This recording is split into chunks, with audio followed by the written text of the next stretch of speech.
Assalamualaikum warahmatullahi wabarakatuh.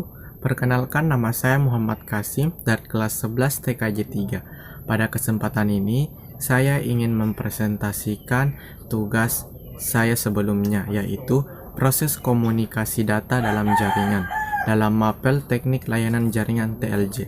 Berikut penjelasannya. Proses komunikasi data dalam jaringan. Sebelum kita melangkah ke pembahasan selanjutnya, pertama-tama kita harus ketahui apa itu proses komunikasi data dalam jaringan.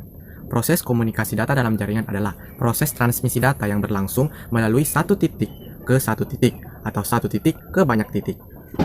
Komunikasi data dalam jaringan didefinisikan sebagai sebuah proses koneksi antara data di terminal komputer berbeda. Komunikasi data dalam jaringan terbagi menjadi dua, yaitu pertama, komunikasi pada jaringan komputer, kedua, komunikasi pada jaringan telepon. Selanjutnya, sistem komunikasi data dalam jaringan. Sistem komunikasi data dalam jaringan yaitu yang pertama, sistem sumber adalah sistem pengirim data yang terdiri atas sumber data dan transmitter.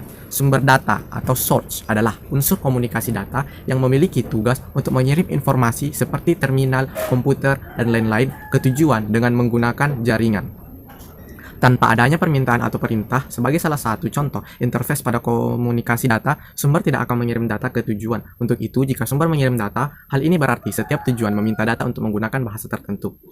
Ya, selanjutnya, transmitter. Transmitter adalah alat atau instrumen yang digunakan untuk mengubah data ke dalam bentuk yang dibutuhkan oleh tujuan. Contoh transmitter adalah modem yang mengubah secara akurat sinyal analog ke sinyal digital, dan begitu juga sebaliknya. Selanjutnya,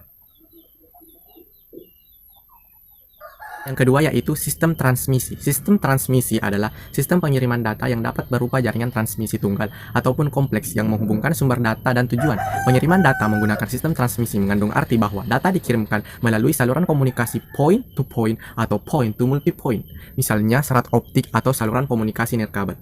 Media komunikasi data atau medium adalah jalur di mana pesan mengalir dari pengirim kepada penerima. Dengan demikian, fungsi media komunikasi dapat memberikan jalan atau jalur khusus antara hasil keluaran transmitter dan masukan penerima atau receiver. Media komunikasi data dapat berupa kabel twisted pair, kabel koaksial, kabel serat optik, laser, atau gelombang radio. Yang ketiga adalah sistem tujuan. Sistem tujuan adalah sistem penerimaan data, terdiri atas penerima dan tujuan. Penerima atau receiver adalah salah satu komponen dalam sistem komunikasi data yang bertugas menerima data, dalam artian memproses sinyal yang diterima untuk dikembalikan ke bentuk sinyal pesan yang sesuai sebagaimana pengirim. Penerima dapat berupa komputer, workstation, televisi, dan lain-lain. Selanjutnya, komunikasi data pada jaringan komputer. Komunikasi data dan jaringan komputer memiliki unsur yang sama, sehingga pada komunikasi data melibatkan peranan jaringan komputer. Jaringan komputer identik dengan jaringan telekomunikasi yang digunakan antar komputer untuk saling bertukar data. Tujuan dari jaringan komputer adalah tercapainya tujuan setiap bagian dari jaringan komputer dengan meminta dan memberikan layanan servis.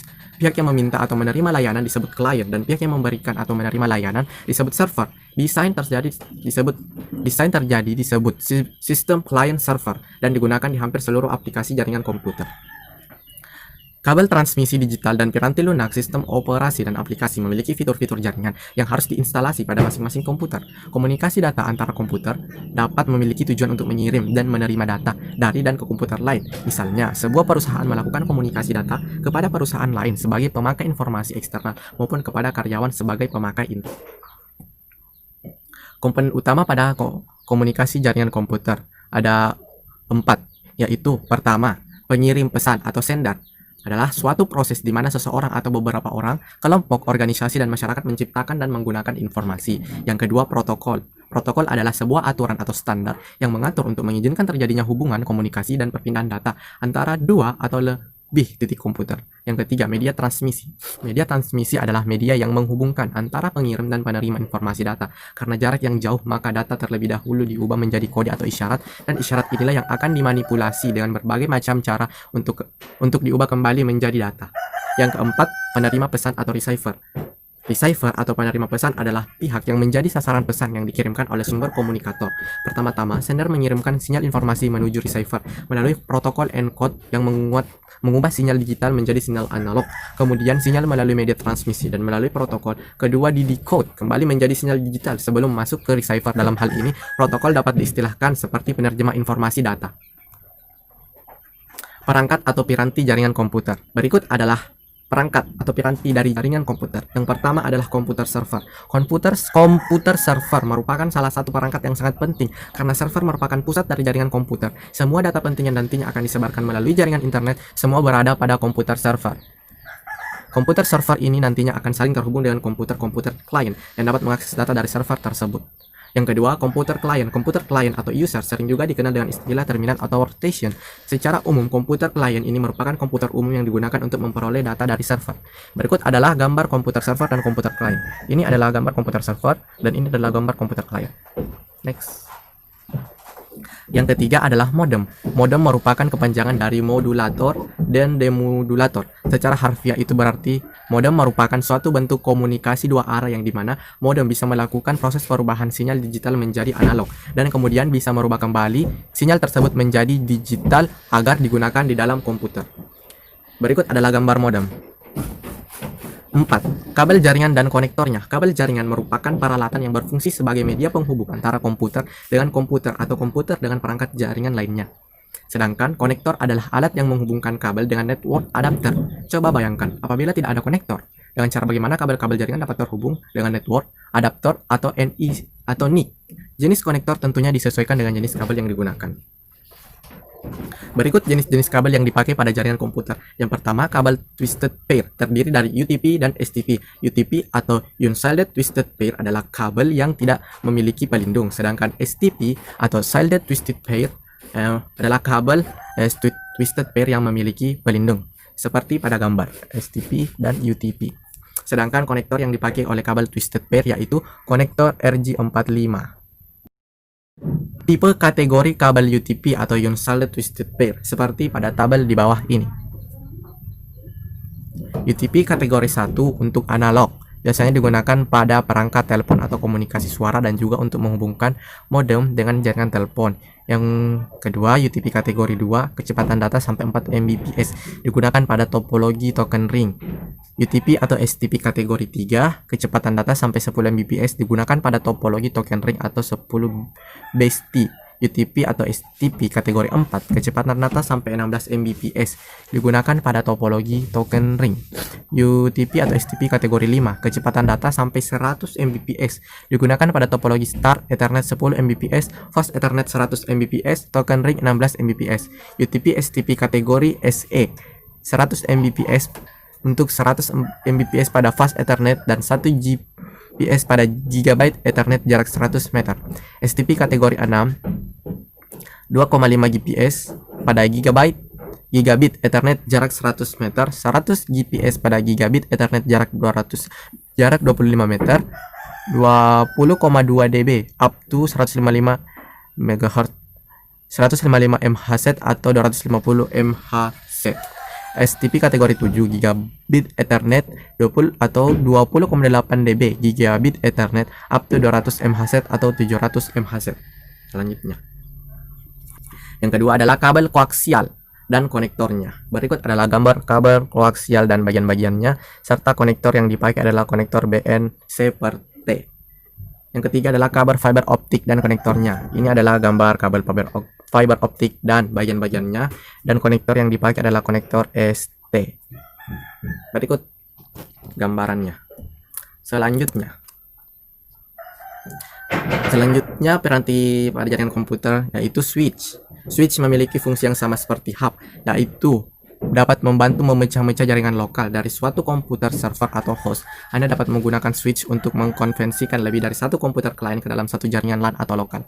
Yang keenam, router. Router sendiri secara teknis memiliki fungsi untuk melakukan penghalaan atau menyalurkan koneksi internet melalui protokol TCP/IP menuju komputer klien. Ini adalah gambar switch dan ini adalah gambar router. Selanjutnya, yang ketujuh yaitu hub. Fungsi utama dari hub adalah untuk membagi jaringan dari satu server menuju klien komputer dalam suatu jaringan, terutama jaringan LAN alias lokal. Secara teoritis, hub sendiri adalah sebuah hardware atau perangkat keras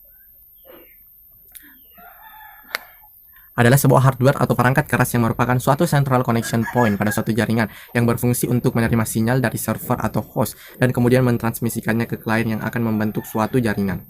Yang kedelapan adalah bridge. Fungsi dari bridge yaitu sama dengan fungsi repeater, tapi bridge lebih fleksibel dan lebih cerdas daripada repeater. Bridge dapat menghubungkan jaringan yang menggunakan metode transmisi yang berbeda. Misalnya, bridge dapat menghubungkan Ethernet baseband dengan Ethernet broadband.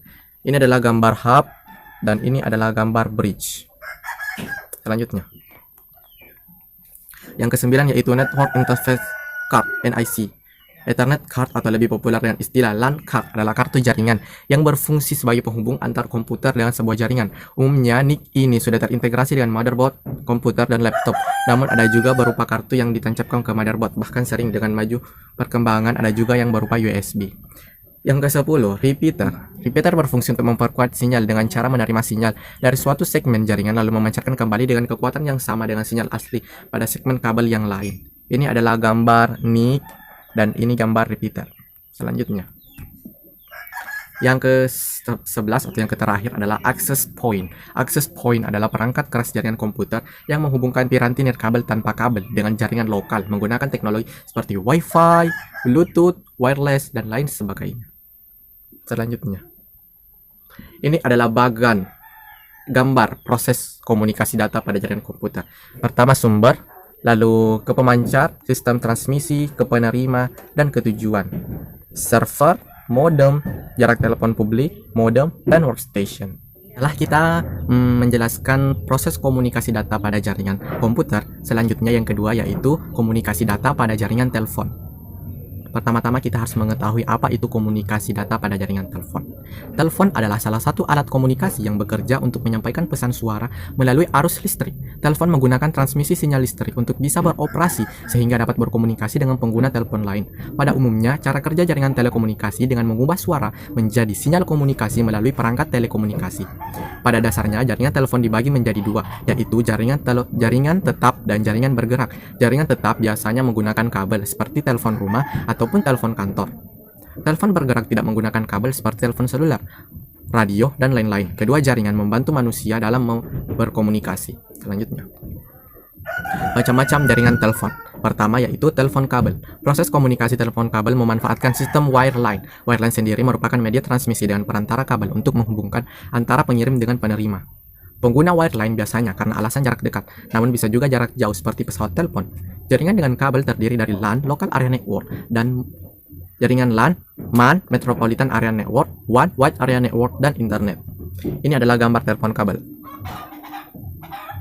Berikut adalah cara kerja telepon kabel. Pertama, suatu alat yang disebut mikrofon akan menerima suara dari pengirim. Kemudian, gelombang suara yang diterima mikrofon diubah menjadi sinyal listrik yang kemudian diterima oleh perangkat yang disalurkan. Yang ketiga, sinyal disalurkan ke pusat telekomunikasi melalui kabel. Yang keempat, pusat telekomunikasi meneruskan sinyal tersebut kepada penerima. Yang kelima, sinyal yang sampai kepada penerima diubah menjadi gelombang suara oleh speaker.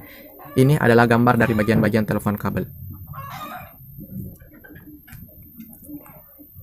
Yang kedua, telepon nirkabel atau telepon seluler. Telepon seluler merupakan alat komunikasi yang kerjanya menyerupai telepon konvensional, menggunakan kabel seperti di atas namun dapat dibawa kemana-mana. Makanya istilahnya mobile. Ide tercetusnya telepon genggam pertama kali diutarakan oleh Cooper, yang merupakan salah satu tim divisi Motorola yang ingin ada sebuah alat komunikasi yang mudah dibawa secara fleksibel untuk bepergian. Pertama kalinya telepon genggam dibuat beratnya masih 2 kg dan harganya pada tahun 1983 adalah sekitar 36 juta rupiah. Berbagai tantangan dihadapi oleh Cooper dan tim. Keberadaan telepon seluler atau ponsel tak luput dari jasa Amos Joel Jr. yang merupakan pakar dalam bidang switching. Berkatnya penggunaan ponsel menjadi nyaman. Telepon seluler tidak menggunakan sistem wireline namun menggunakan sistem wireless. Sistem wireless adalah jaringan nirkabel di mana cara kerjanya tanpa menggunakan kabel untuk berkomunikasi dengan pengguna yang lain. Antara pengirim dan penerima harus tercakup dalam base transceiver station atau BTS yang memfasilitasi antara pengguna telepon seluler secara wireless. Berikut adalah cara kerja telepon seluler. Pertama, mikrofon menerima suara dari pengirim. Kedua, gelombang suara yang ditangkap mikrofon diubah menjadi sinyal kemudian dipancarkan ke BTS terdekat oleh ponsel. Ketiga, BTS menerima sinyal tersebut untuk diteruskan ke pusat telekomunikasi. Yang keempat, pusat telekomunikasi meneruskan sinyal ke BTS terdekat untuk diteruskan kepada penerima. Sinyal yang sampai pada penerima diubah menjadi gelombang suara oleh speaker. Ini adalah gambar dari telepon seluler. Selanjutnya yaitu perangkat atau piranti jaringan telepon. Perangkat atau piranti jaringan telepon terdiri dari yang pertama, BTS, Base Transceiver Station. Base Transceiver Station atau disingkat BTS adalah sebuah infrastruktur telekomunikasi yang memfasilitasi komunikasi nirkabel antara piranti komunikasi dan jaringan operator. Beginilah ilustrasi atau gambar dari BTS. Selanjutnya, yang kedua yaitu BSC, Base Station Control. Peralatan untuk mengontrol BTS. BSC itu seperti otak atau komander dari BTS. BSC menyediakan fungsi pengaturan pada beberapa BTS yang dikendalikannya, diantaranya fungsi handover, konfigurasi cell site, pengaturan sumber daya radio, serta tuning power dan frekuensi pada suatu BTS. BSC merupakan simpul atau constructor untuk menghubungkan dengan core network dalam jaringan GSM. Umumnya sebuah BSC dapat mengatur 7 buah BTS. Selanjutnya yang keempat yaitu MSC, Mobile Switching Center. Mobile Switching Center MSC adalah merupakan titik penyampaian atau penyambungan utama untuk teknologi GSM. Bertanggung jawab untuk menghandle beberapa panggilan suara dan SMS sebaik mungkin dengan layanan-layanan yang lain seperti conference call, fax, dan circuit switch data. MSC membangun dan merealisasikan hubungan end-to-end, mengatur pergerakan pengguna dan permintaan handover selama panggilan berlangsung, dan melakukan penghitungan dari biaya dan juga monitoring dari pencatatan penggunaan layanan. MSC berfungsi melakukan fungsi switching dan bertanggung jawab untuk melakukan pengaturan panggilan, card setup, release, dan routing. MSC juga melakukan fungsi billing terhubung ke billing system dan sebagai gateway ke jaringan lain. VLR berisi informasi user yang bersifat dinamis yang sedang attach berada pada jaringan mobile, termasuk letak geografis. Biasanya VLR terintegrasi dengan MSC. Dari MSC, sebuah jaringan seluler berkomunikasi dengan jaringan luar, misalnya jaringan telepon rumah, public switch, telepon network PSTN, jaringan data integrated service digital network ISDN, circuit switch public data network CSPDN, dan packet switch public data network PSPDN. Selanjutnya SMSC, Short Message Service Center. Short Message Service Center adalah kombinasi perangkat keras dan perangkat lunak yang bertanggung jawab memperkuat, menyimpan, dan meneruskan pesan pendek antara SMS dan piranti bergerak.